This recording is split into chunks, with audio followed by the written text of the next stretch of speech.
Welcome back, guys. Welcome back to MS Academy's YouTube channel.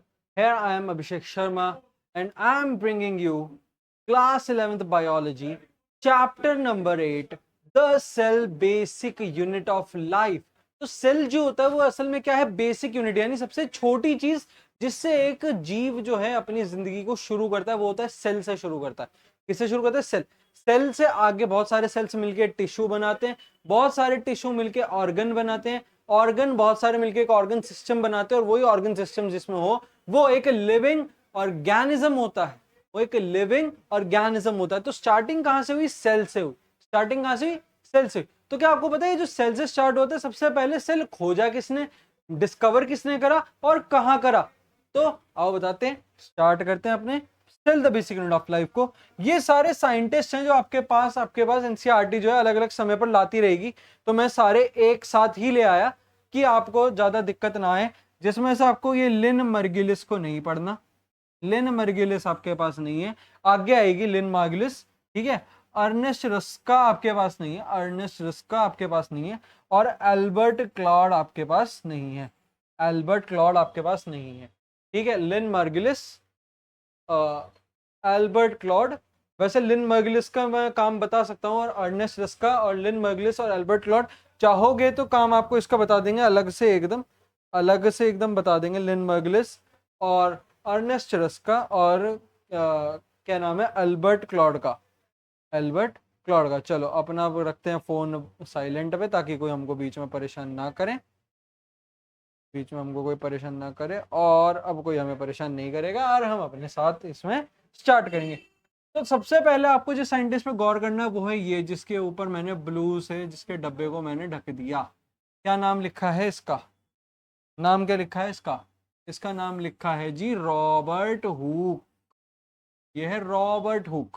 तो Robert Hooke ने क्या करा था? फर्स्ट सेल डिस्कवर किया था। अच्छा, अब एक साइड में आप देखिए जरा, कि मैं इसको पिंक से कर देता हूँ, ये वाले को, ये वाले साइंटिस्ट पे अगर आप गौर करें तो ये कौन नाम लिखा है? Antoine van Leeuwenhoek. इसने क्या करा?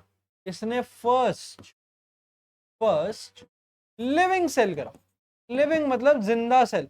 उन्होंने क्या डेड सेल करा था? हाँ, तो उन्होंने एक डेड सेल डिस्कवर किया था। Living cell discover Robert Hooke के टाइम बाद एंटोन वॉन ल्यूवेनहॉक ने करा था। क्या? लिविंग सेल को डिस्कवर।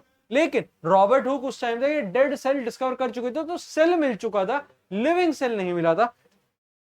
सारा काम जो है फिर लिविंग सेल पे ही हुआ। डेड सेल पे उन्होंने डिस्कवरीज तो देख ली कि हाँ उसके अंदर क्या क्या चीज होती है, सेल वॉल वगैरह वगैरह सब दिख गया, लेकिन उसकी वर्किंग का मैकेनिज्म नहीं दिख पा रही थी। क्यों? क्योंकि डेड है।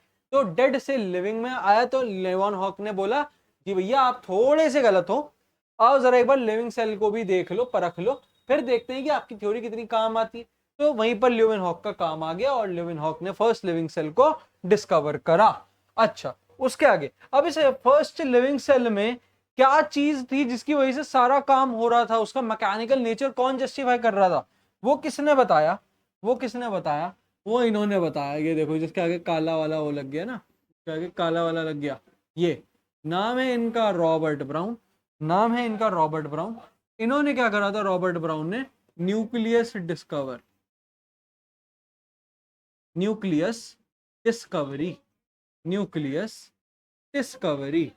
ठीक है, न्यूक्लियस की डिस्कवरी करी रॉबर्ट ब्राउन ने। उसके आगे एक नाम लिखा रुडोल्फ वर्चू के लिए हम यहां पर जरा लेकर आते हैं ये वाला। और रुडोल्फ वर्चू ने दरअसल एक स्टेटमेंट दिया था। इन्होंने क्या बोला? स्टेटमेंट दिया जिसमें लिखा ओमिनिस सेलुला डैश ई डैश सेलुलर, ओमिनिस सेलुला ई सेलुलर, इन्होंने बताया था। अच्छा, ये स्टेटमेंट क्या बताती है? कहते हैं कि कोई भी नया जन्म लेने वाली कोई भी अगर ऑर्गेनिज्म है, कोई भी पीढ़ी है, वो अपने एंसेस्टर का ही एक एग्जिस्टिंग पोर्शन है। यानी कि एक आसान भाषा में इस चीज को समझाएं तो जो आप हो, आप अपने ही तो माँ बाप के बच्चे कहलाओगे ना, और किसी के तो नहीं होने वाले आप लोग, है ना। आपके जो माँ बाप वो आपकी रहेंगे, और किसी के तो नहीं है। औरों के लिए वो अलग रिश्तेदार हो सकते हैं, लेकिन आपके लिए तो आपके मदर फादर ही हैं, या लेट्स सपोज दादा दादी जो है वो आपकी ही तो दादा दादी है, और किसी के नहीं है। तो ओमनिस सेलुला ई सेलुला क्या कहती है कि जो एक सेल अगर आया है वो अपने ही किसी प्री एग्जिस्टिंग सेल से ही तो बना है।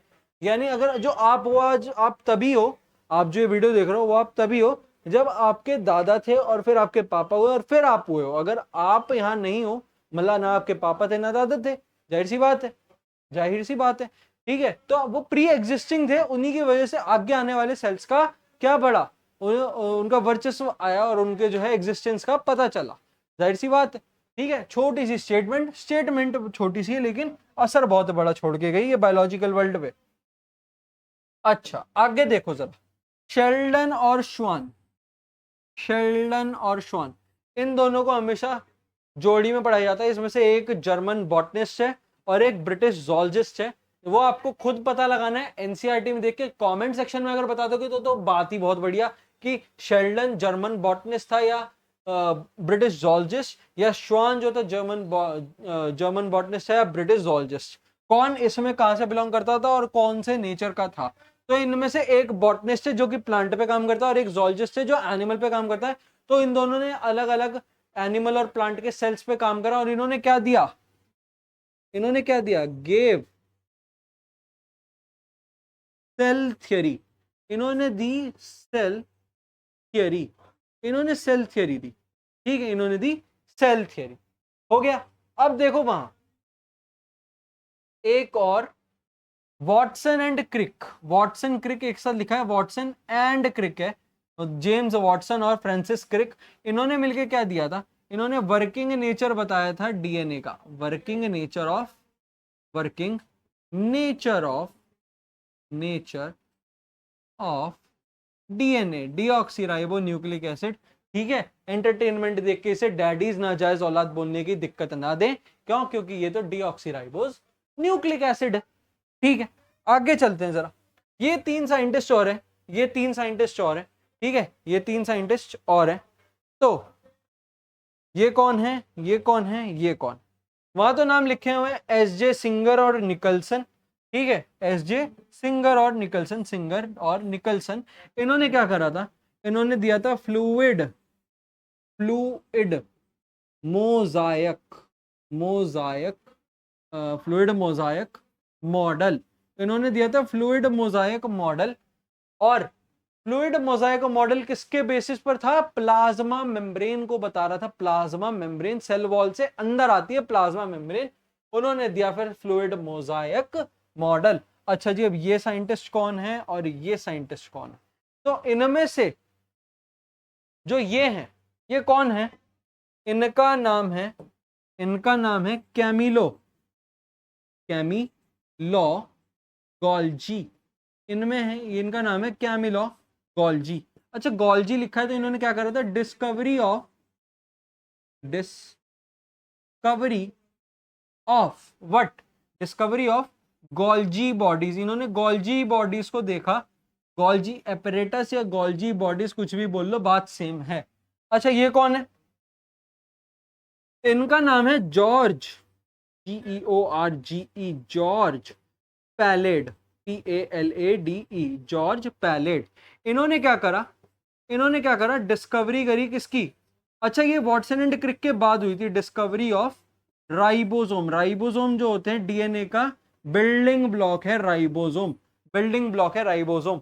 राइबोसोम के अंदर क्रोमोसोम्स होते हैं, क्रोमोसोम्स के अंदर होता है हमारा कैरेक्टर या आइडेंटिफिकेशन, और उसी कैरेक्टर आइडेंटिफिकेशन को पास ऑन करना होता है नई जनरेशन के अंदर, वो काम करता है राइबोसोम, राइबोसोम जाके बैठता है डीएनए पे, डीएनए निकलता है स्पर्म के थ्रू, स्पर्म जाती है ओवा में, वहां होता है फर्टिलाइजेशन, फिर होता है इम्प्लांटेशन, फिर होता है चाइल्ड बर्थ, चाइल्ड के अंदर तुम्हारा ही राइबोसोम, तुम्हारा ही डीएनए, तुम्हारा ही क्रोमोसोम, सब कुछ आया और ये बताया जॉर्ज पैलेट ने, और ये सब डीएनए के नेचर के बाद जाके निकला, सब डीएनए के नेचर के बाद जाके निकला।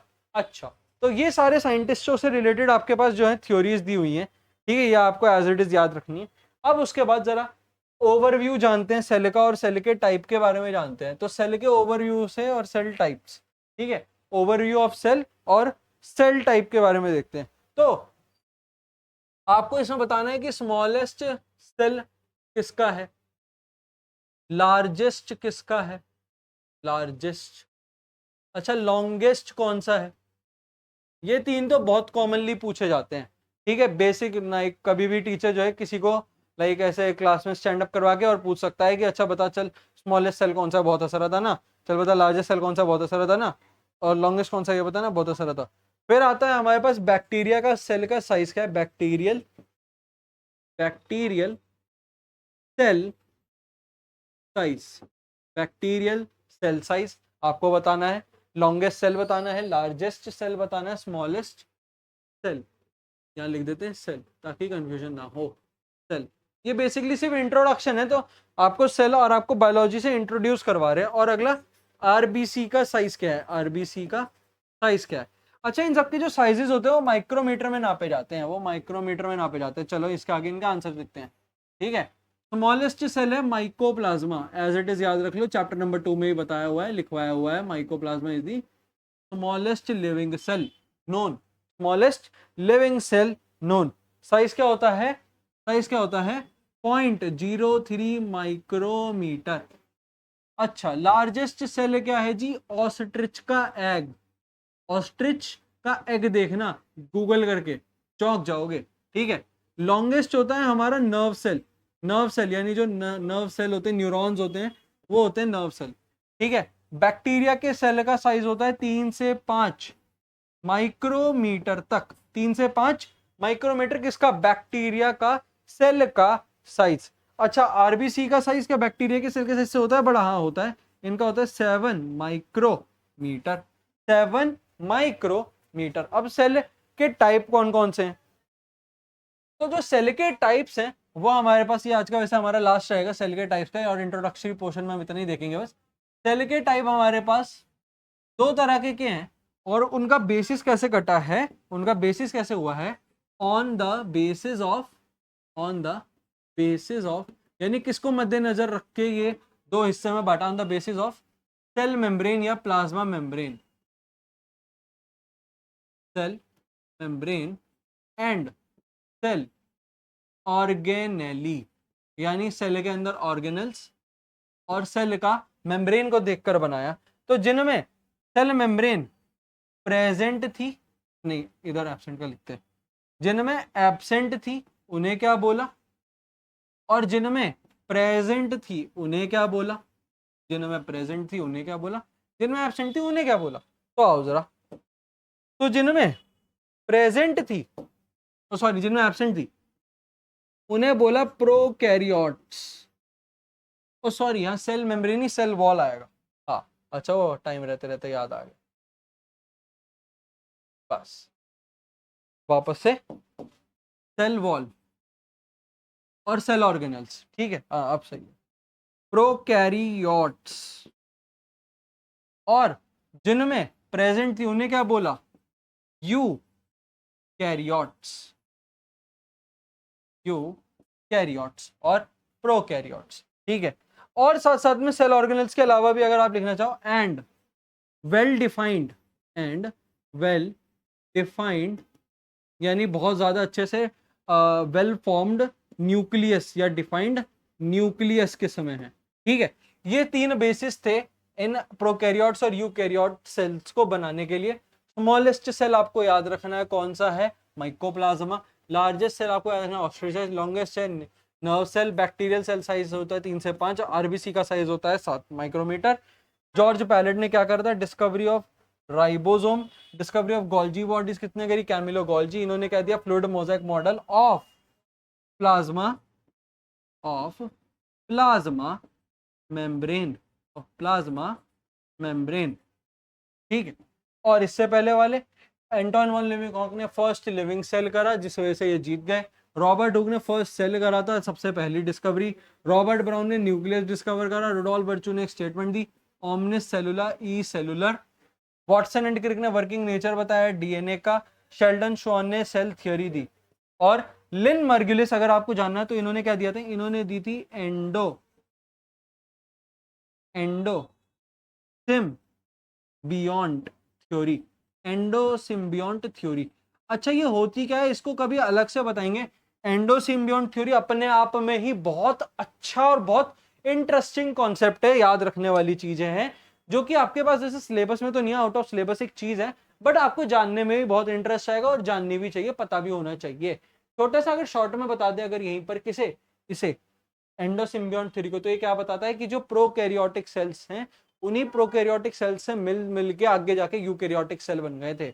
यूकैरियोटिक सेल के पूर्वज हैं प्रोकैरियोटिक सेल, कोई अलग से सेल नहीं उतरे थे। वही प्रोकैरियोटिक सेल कुछ स्पेशल सेल्स थे, उनके साथ मिलके प्रोकैरियोटिक सेल के साथ वो स्पेशल सेल्स मिले और क्या बना, यूकैरियोटिक सेल। ये बताती है एंडोसिम्बियॉन्ट थ्योरी। डिटेल में कभी और इसे पक्का जाने वाले हैं। नेक्स्ट टाइम स्टार्ट करने वाले हैं अपना क्या, नेक्स्ट टाइम स्टार्ट करने वाले अपना प्रोकैरियोटिक सेल। प्रोकैरियोटिक सेल के cell wall, cell membrane, plasma membrane, lysosome, ER, Golgi body, सबको देखने वाले हैं बहुत अच्छे से, सबके बारे में स्टडी करने वाले हैं। तो नेक्स्ट टाइम मिलते हैं प्रोकैरियोटिक सेल के साथ। Thank you.